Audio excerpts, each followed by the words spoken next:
Olá, bem-vindos alunos do curso de Elementos de Máquina e Mecânica Aplicada, do curso técnico integrado de Mecânica. Essa é a nossa terceira parte, né, da nossa aula de dimensionamento de eixos, né, de eixos árvore.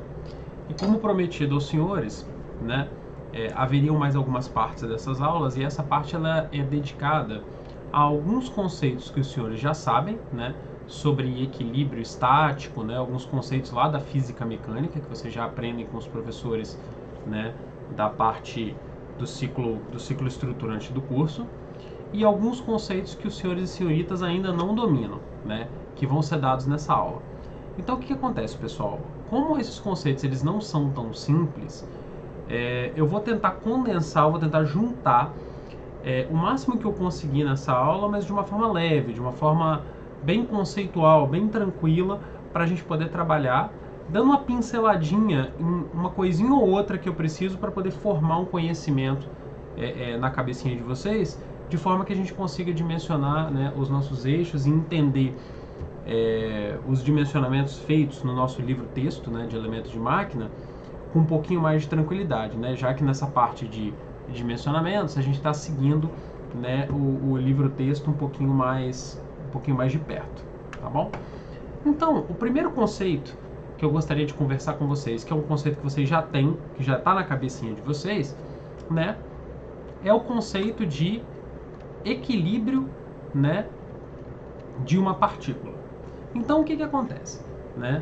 Todos aqueles probleminhas lá de física mecânica que vocês fazem com um bloquinho, com forças aplicadas, uma força empurrando, né? Aí você tem a força de atrito, força normal, ou um plano inclinado, que esse bloquinho ainda está descendo uma rampa, aquela coisa toda.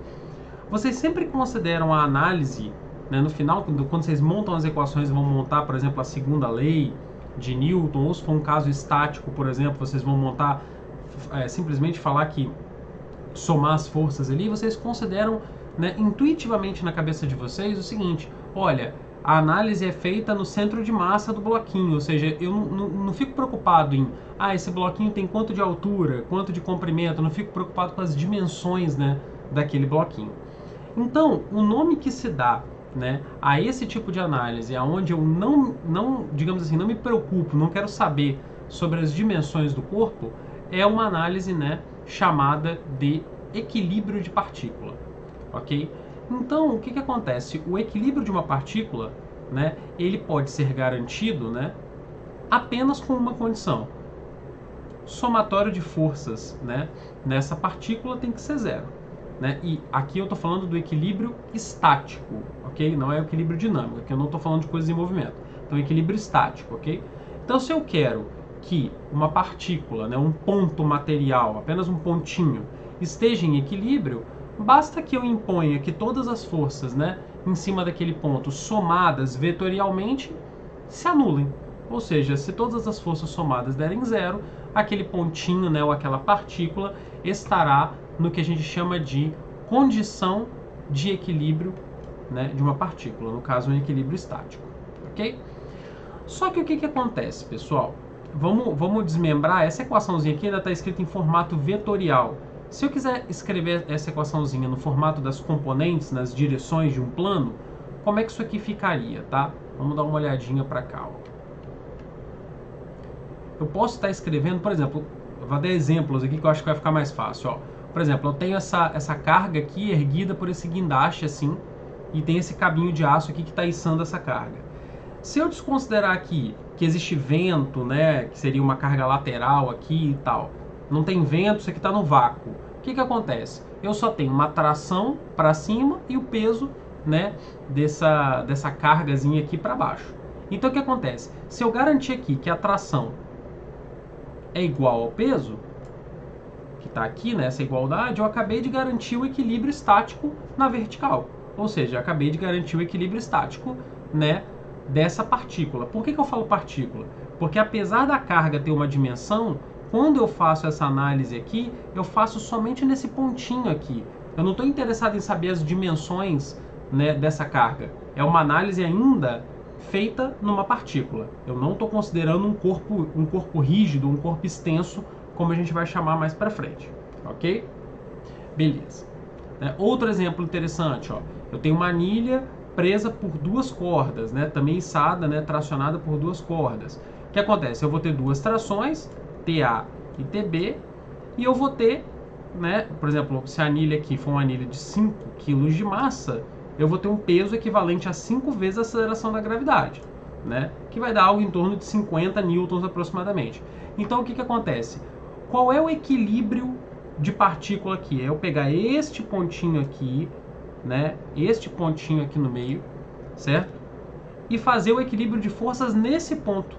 Ou seja, não me importa se essa anilha tem 20 milímetros de diâmetro, 30 milímetros de diâmetro. Não. Para análise de partícula, me importa o seguinte, que o somatório dessas trações com essa força aqui, vetorialmente, nesse ponto aqui, que é o centro de massa da anilha, seja zero.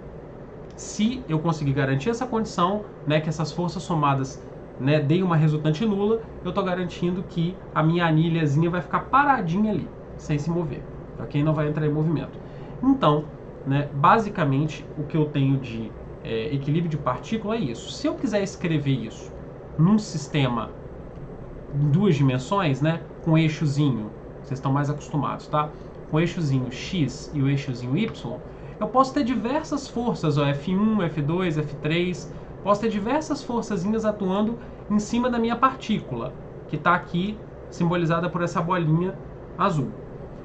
Entretanto, se eu pegar em cada direção x e y, fizer um somatório dessas forças, tem que dar zero. Ou seja, se eu somar em x todo mundo deu zero, a bolinha não se movimenta em x.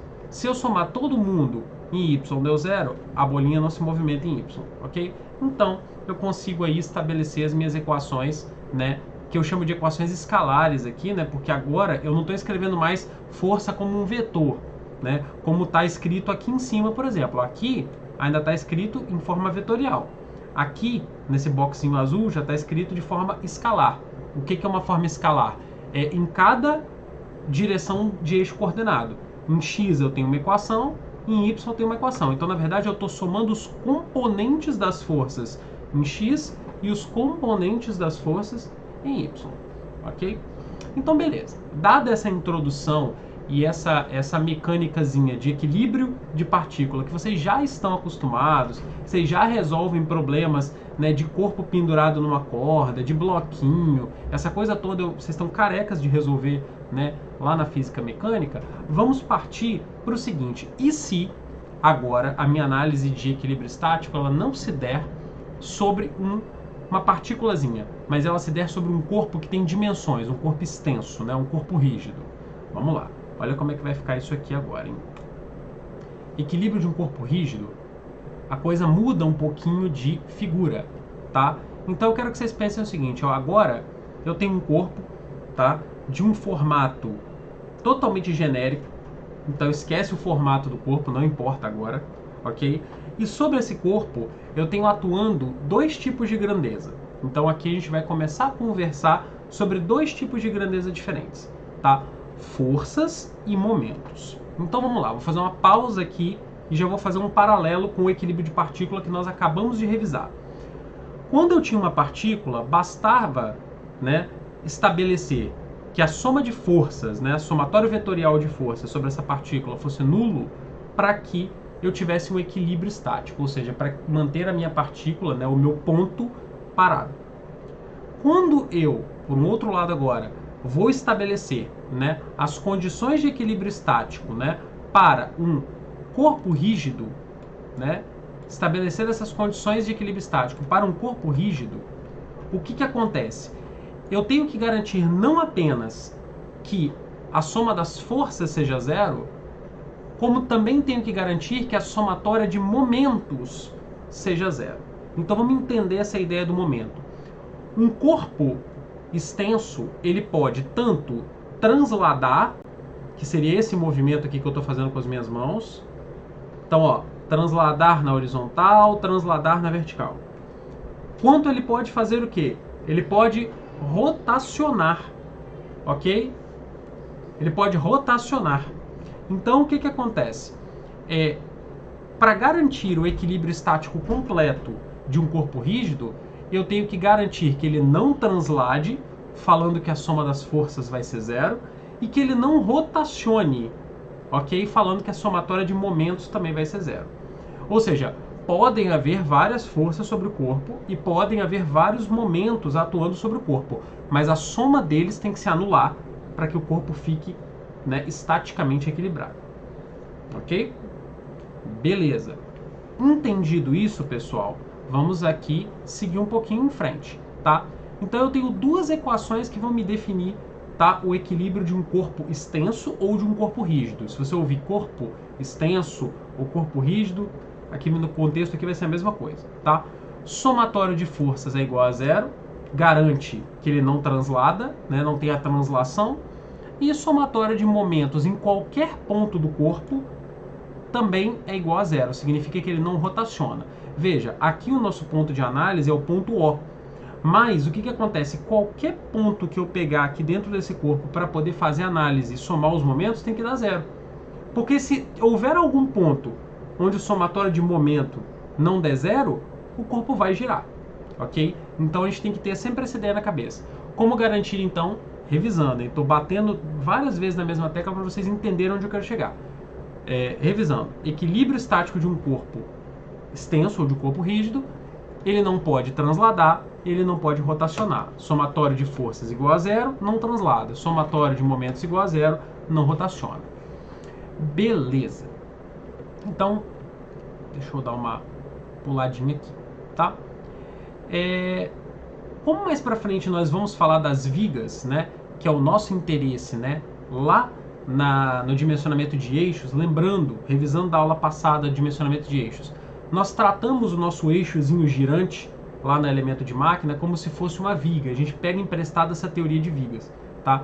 E essa teoria de vigas, ela é pega emprestada, né, aqui da mecânica estática, né, da engenharia, da mecânica dos sólidos, lá da engenharia civil. Então, assim, a gente pega emprestado conceitos de outros lugares, né, sobre teoria de vigas.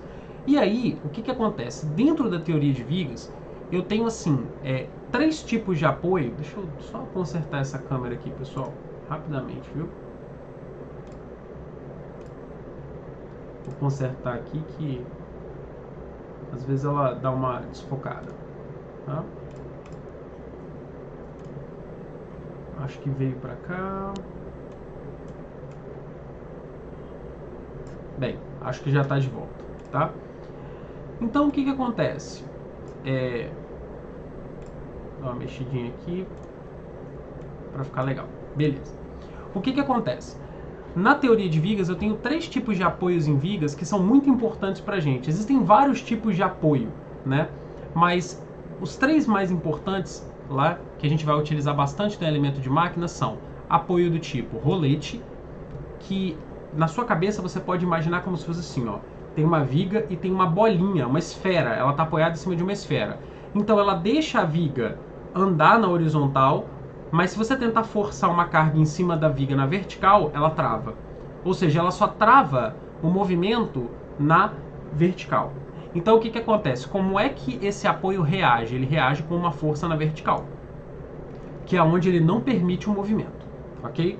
Então vocês já estão começando a perceber, só pela explicação do rolete, que é esse primeiro tipo, uma ideia muito intuitiva, que é a seguinte: o apoio serve para restringir ou para não permitir, determinados movimentos numa estrutura, né?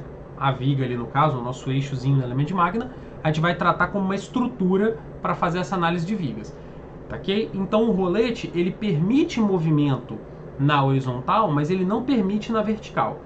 E na direção em que o rolete não permite o movimento, que é na vertical, surge uma força F, tá? Essa força F, tá, que está desenhadinha aqui para vocês, eu vou chamar de reação de apoio. Então, se eu tentar colocar uma carga vertical na viga, esse rolete, né, essa esferinha que eu pedi para vocês imaginarem, ela vai reagir com uma carga vertical, ok? O segundo tipo de apoio importante para a gente é chamado de pino, ok? O pino, ele tem uma diferença em relação ao rolete, que é o seguinte: ele não permite movimento nem na horizontal, nem na vertical. Então vamos supor que eu tenho sobre a minha vigazinha uma cargazinha, né, uma força externa F, inclinada de um ângulozinho qualquer, φ ou θ, a letrinha que você quiser utilizar para o ângulo. Se eu decompor essa força usando seno e cosseno, que vocês já sabem fazer lá da física mecânica, o que acontece? Eu vou perceber que essa carga vai gerar uma tendência de tentar mover a viga na horizontal e tentar mover a viga também na vertical. Então vai ter uma componente dessa força que vai estar para cima e vai ter uma componente que vai estar para a direita, por exemplo. E aí o que acontece? Automaticamente, o que o meu pino, né, que é o meu vínculo, que é o meu apoio, ele vai fazer? Ele vai reagir. Se você tentar deslocar, né, a minha viga na horizontal, ele vai ter uma reação na horizontal. Se você tentar deslocar a minha viga na vertical, ele vai também reagir na vertical. Então, diferentemente aqui, pessoal, prestar atenção, hein? Diferentemente do rolete, o pino, ele tem dois tipos de reação de apoio, ok? Então, ele reage na vertical e ele também reage na horizontal, ok? Agora, uma coisa que é interessante perceber sobre o pino e o rolete. Esses sujeitos aqui só reagem à translação, ou seja, só reagem a forças, ok? Eles não restringem, por exemplo, rotação. Então, se eu tiver uma tendência de rotação, ele vai permitir.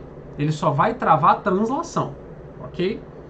Quando eu vou para um terceiro tipo muito importante para a gente de suporte, chamado suporte fixo, ok? O nome mais comum disso aqui na área não é suporte fixo, é engastamento. Então, se você ouvir alguém falar sobre suporte fixo ou engastamento, você já sabe que é uma coisa assim, tá? Na prática, você imagina como se tivesse uma viga chumbada na parede, ok? Ela está chumbada na parede. Então, o que acontece? Nesse tipo de suporte, eu tenho agora todos os tipos de reação possíveis. Então, se eu aplicar uma carga inclinada em cima da viga, ela vai ter uma tendência de deslocar na vertical, deslocar na horizontal e ainda vai ter uma tendência de girar por causa do momento gerado. Então, esse apoio ele vai fazer o quê? Ele vai reagir para anular a tendência horizontal de força, vai reagir para anular a quantidade de forças verticais que surgem e ainda vai criar um momento reativo se a viga tende a girar para um lado para poder anular, né, com o momento para o outro lado para poder tentar equilibrar. Então veja como é um tipo de apoio mais completo, porque ele reage tanto à translação quanto à rotação. Bem, uma explicação rápida, né, de rolete, pino e engastamento, que são os três principais que nós vamos precisar para utilizar lá na elemento de máquina. Beleza, pessoal, entendido isso, tá? Eu vou pegar um exemplozinho para poder fazer com vocês, tá? Coisa rápida aqui, vou pegar aqui rapidamente. Só relembrar aqui o seguinte, tá? Ainda sobre o equilíbrio, né, de um corpo rígido, normalmente nós vamos estar interessados no seguinte, em calcular esse equilíbrio de um corpo rígido só em duas dimensões, né, só num plano. Então o que acontece? As equações de equilíbrio para um corpo rígido num plano, tá, elas ficam muito tranquilas de serem resolvidas, tá? Então a gente pode generalizando essas equações num plano da seguinte forma, ó, como está aqui na equaçãozinha 5.2. Bem, três equações, tá? Somatório de forças na horizontal tem que ser zero, das componentes das forças na horizontal tem que ser zero, somatório de forças na vertical tem que ser zero, e somatório de momento em qualquer ponto que você quiser calcular do elemento de máquina ou da estrutura tem que ser zero. Se você conseguir manter essas três equações de equilíbrio respeitadas, você pode garantir que o seu corpo extenso ou o seu corpo rígido está estaticamente equilibrado, ok? Então, com essas três equações aqui, é que a gente faz tudo nos cálculos de viga que a gente vai precisar para o nosso dimensionamento lá na Elemark, ok? Então, eu vou tentar fazer um exemplo de uma vigazinha aqui com vocês, ok? Rapidamente explicando os detalhes. E depois eu vou partir na próxima aula direto para o dimensionamento que nós precisamos lá dentro do elemento de máquina, tá bom? Então, ó, relembrando, equilíbrio de um corpo rígido, somatório de força em x igual a 0, somatório de força em y igual a 0 e somatório de momento. Em qualquer ponto que você escolher em cima da estrutura, tem que ser 0. Com isso, você garante que ele não tem translação e não tem rotação, como a gente viu no conceito no comecinho da aula. Beleza. Vamos lá para um exemplozinho numérico. Olha só. O exemplozinho é esse aqui, ó. Ele fala o seguinte, deixa eu tentar chegar isso aqui mais pro lado, para vocês não ficarem tão prejudicados quanto à visão. Aqui. Olha só, ele fala o seguinte, ó. Determine, né, as componentes das reações de apoio horizontais e verticais causadas na viga no pino B e no rolete A da figura abaixo, tá? E ele fala o seguinte, você pode desconsiderar o peso próprio da viga. Ou seja, você vai considerar que atuando como carga em cima da viga, tem apenas as forças que foram mostradas aqui, que é essa força de 600 newtons aqui inclinada e essa forçazinha aqui de 200 newtons vertical, tá? Num caso real, dependendo do tamanho da viga, essa carga própria da viga, né, o peso dessa viga se torna importante. Ou seja, se for uma viga com perfil muito espesso, né, de um material que tem uma densidade, né, no caso uma massa específica muito grande, dependendo eu não posso desconsiderar o peso próprio. Mas nesse caso, a gente vai desconsiderar o peso da viga, ok? Então, vamos tentar agora associar, pessoal, tudo que a gente viu na aula de hoje para fazer os cálculos do equilíbrio estático desse corpo extenso, né, desse corpo rígido, que no nosso caso aqui é essa viguinha aqui, ok?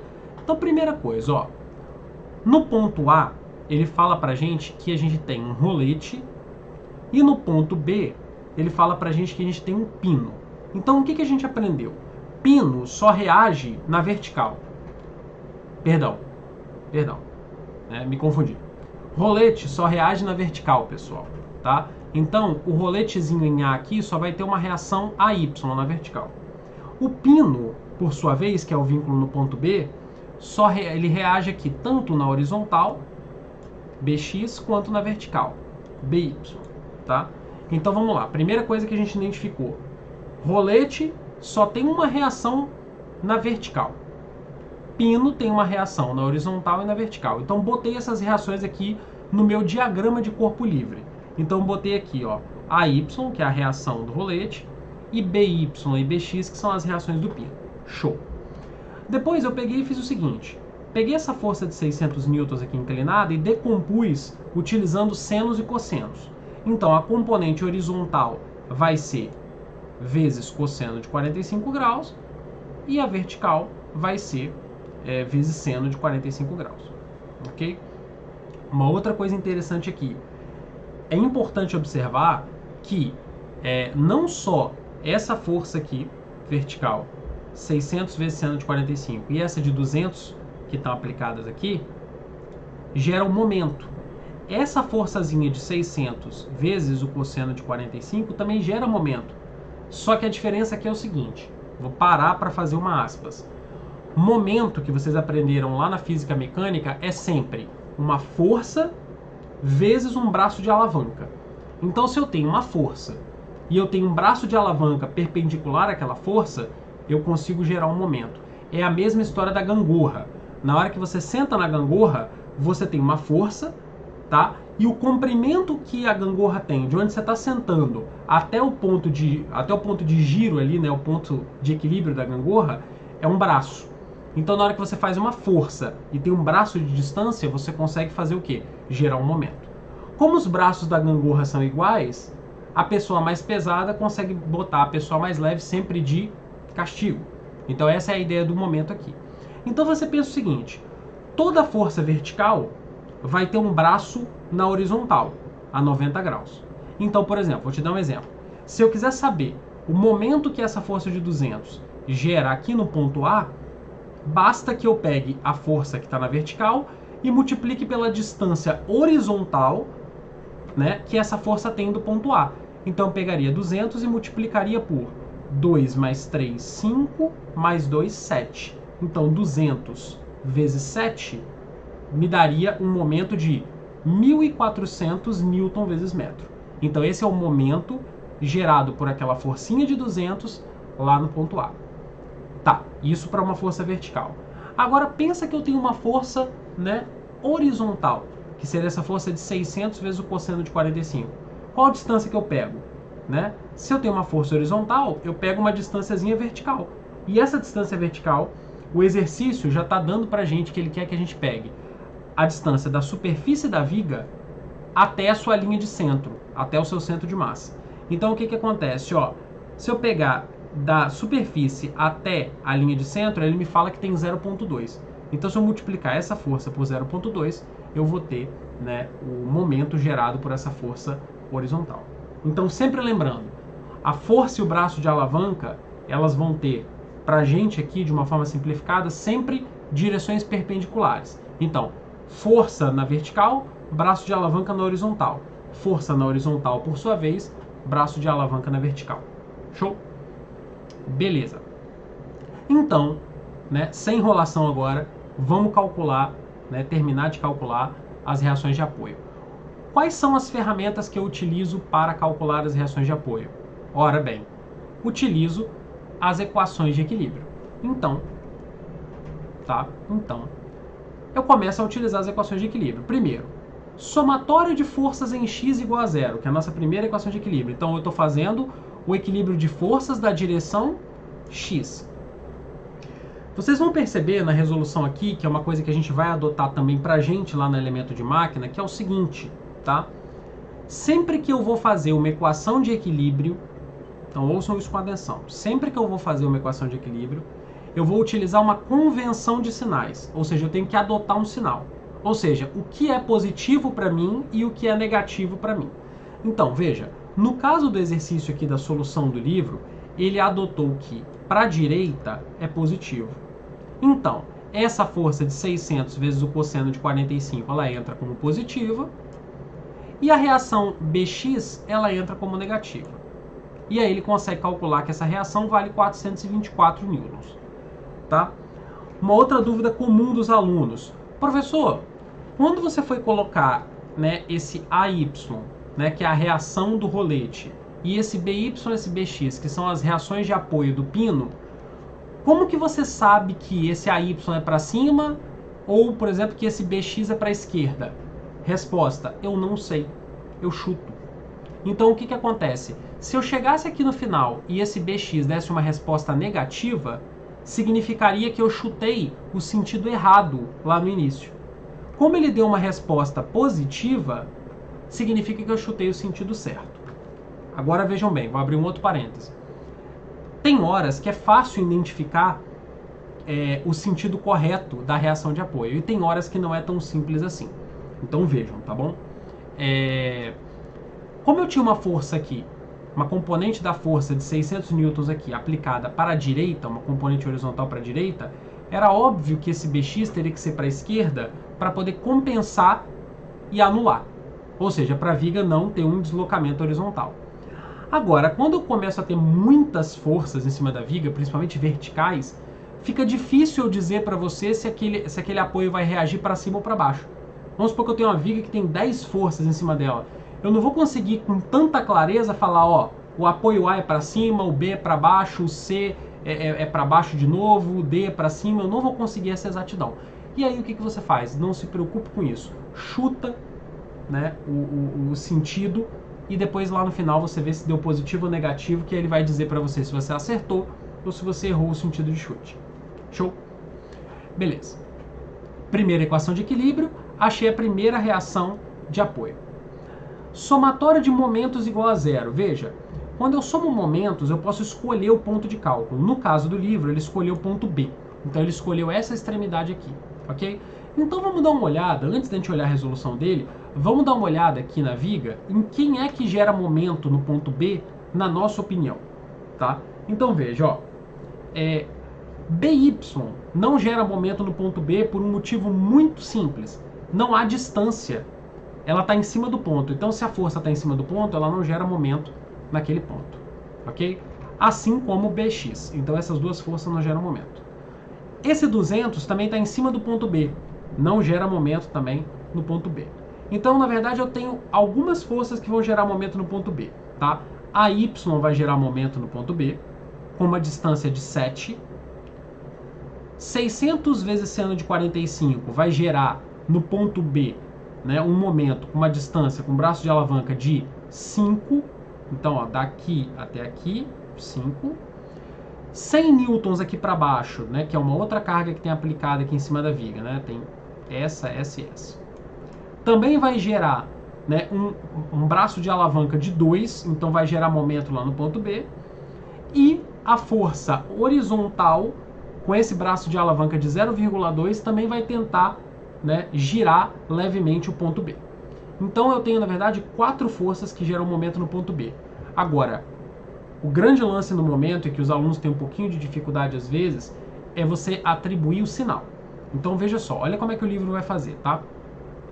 Ele vai atribuir, tá, que o sentido de giro anti-horário é positivo. Então essa é a convenção de sinal que o livro adota como positivo.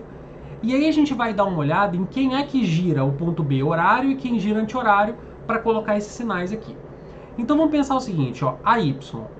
Essa força vezes esse braço vai tentar girar o corpo para o lado de lá, que é o sentido horário, ok? Então se é o sentido horário, significa que é o quê? Negativo na nossa conta. Então a Y vezes 7 entraria como negativo. Vamos conferir se é isso que o livro faz. Ó, a Y vezes 7 entra como negativo. Então seria esse termozinho aqui, ok? Mas quem entra como negativo? Ó, esse sujeito aqui, se você imaginar, vezes esse braço de alavanca aqui, também tende a girar o B no sentido horário. Então também entra como negativo. Então tá aqui, ó. 600 vezes cosseno de 45 vezes 0,2, negativo. Ok? E os outros dois, tá? Esse sujeito aqui e esse sujeito aqui tendem a girar o B no sentido anti-horário. Logo, eles são positivos. Então, esse cara com braço de alavanca de 5 e o 100 com braço de alavanca de 2. Ok? Então, eles entram aqui. Resultado, eu consigo achar minha reação de apoio a Y igual a 319 newtons. Então, já achei duas, preciso usar mais uma equação para achar a terceira. Então, veja, essa aqui é fácil, tá? Somatório de força em Y e em X é sempre muito fácil. Então, olha quantas forças atuam. Ó, eu tenho 1, 2, 3, 4, 5 forças. Então, AY e BY, que são reações de apoio, e 600 vezes seno de 45, 200 e 100 newtons, que são cargas, né, externas atuando na viga. Ok? Então, eu consigo aqui, né, utilizar a convenção para cima como sendo positivo, né? Respeitando os sinais, eu vou achar, então, né, a resposta, que seria o meu BY igual a 405 newtons, tá? Então, pessoal, eu vou dividir mais uma parte, né? Essa aula já deu 30 minutos, eu vou parar por aqui. Então, revisando somente os conceitos que vimos nessa aula. Revisamos equilíbrio estático de uma partícula, depois fomos para equilíbrio estático de um corpo rígido, diferenciamos esses dois equilíbrios, né? O quão diferente é você lidar com o equilíbrio de uma partícula e o equilíbrio de um corpo rígido, tá? Falamos sobre os 3 principais tipos de apoios numa viga, que é o rolete, o pino e o engastamento, né? E aprendemos como utilizar as equações de equilíbrio estático, né? Somatório de forças e somatório de momento, para poder achar as reações de apoio, né, em cima de uma viga simples. Então foi isso que a gente fez nessa aula. Na próxima aula, a gente vai estar entrando na parte de carregamentos internos, que a gente chama, né, que são esforços cortantes, momentos fletores e outras coisas, para que a gente possa montar aquele diagramazinho tão desejado que tem lá no nosso livro, na parte de dimensionamento de eixo, tá bom? Então, pessoal, até a próxima aula. Grande abraço.